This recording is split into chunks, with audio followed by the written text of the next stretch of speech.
जिन चीज़ों की वजह से ये राष्ट्र कंटिन्यू नीचे की तरफ जा रहा है, जिन चीज़ों की वजह से ये समाज कंटिन्यू नीचे की तरफ जा रहा है, आखिर ये समझ में नहीं आ रहा है कि उस चीज़ को हम संरक्षित करके क्यों रखें।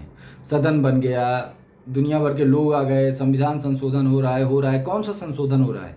जब चाचा मेकाले ने स्पष्ट लिख दिया कि इस आईपीसी को हमने लिखा हुआ है इस देश को बर्बाद करने के लिए, लोगों को कभी ना न्याय मिले इसलिए, जब इस देश के अंदर साक्ष्य अधिनियम को हमने ऐसी की तैसी करने के लिए देश के नागरिकों को लिखा हुआ है, जब चाचा मेकाले इस बात को स्पष्ट करते हैं कि पुलिस एक्ट को हमने इस देश को बर्बाद करने के लिए बनाया हुआ है, लूटने के लिए बनाया हुआ है, ये चाचा मेकाले का जब स्पष्टीकरण हो गया है तो उसको संरक्षित क्यों कर रखे हैं? उनके बच्चे कुछ न कुछ तो होंगे ही। अब चूँकि मेकाले चाचा भी प्रेमी आदमी थे, तो व्यवहारिक आदमी थे, तो व्यवहारिक तो कुछ न कुछ सिस्टम बना के ही जाता है।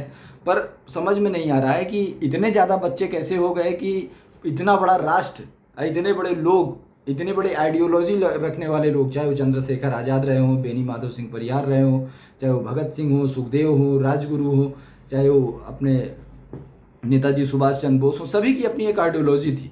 भगत सिंह थे, उनकी भी आइडियोलॉजी थी, उनके रेजोल्यूशंस थे।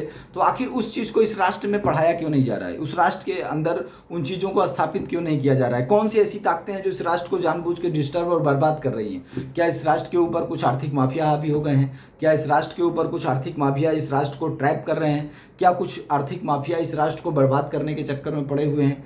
क्या कुछ आर्थिक माफिया इस राष्ट्र को बुरी तरीके से ट्रैप करके गुलाम बना के रखे हुए हैं? मैं इसलिए बोल रहा हूँ कि जो गुलामी के लिए बनाए गए कानून थे, वही कानून अगर आज चल रहे हैं तो इसका मतलब कि इस राष्ट्र को गुलाम बनाने का षड्यंत्र चल रहा है। अगर गुलाम बनाने का षड्यंत्र नहीं चल रहा होता तो गुलामी के लिए बनाए गए कानून, जो स्पष्ट है कि गुलामी के लिए ही बनाए गए हैं, वो कानून जिनसे इस राष्ट्र को बर्बाद किया जाएगा और बर्बाद ही होगा ये राष्ट्र, उसको ये राष्ट्र क्यों ढो रहा है? और इतने जनप्रतिनिधियों को इतना अलाउंस, इतना पैसा, इतनी भत्ताएं किस बात के लिए दी जा रही हैं? क्या वो इस लायक नहीं है? अगर इस लायक नहीं है तो उनका टर्मिनेशन करे सदन। क्या सदन इस बात पे बहस क्यों नहीं करा रहा है? सदन को भी इस बात पे बहस कराने की ज़रूरत है। सदन खुद स्वयं जो चेयरमैन साहब बैठते हैं, तो कम से कम इतना तो सोचना चाहिए कि इस राष्ट्र के अंदर जब ये बात स्पष्ट हो गया, जब ये बात बोल दी गई, जब मेकाले चाचा खुद ही बोल रहे हैं कि इसको बर्बाद करने के लिए हमने पुलिस एक्ट बनाया, इसको बर्बाद करने के लिए हमने आईपीसी बनाई, इसको बर्बाद करने के लिए इसका हमने जो भी साक्ष्य अधिनियम है उसको बनाया, तो जब ये चीज़ें सब क्लियर हो गई हैं, तो जब क्लियर हो गई तो फिर इन चीज़ों को पाला क्यों जा रहा है?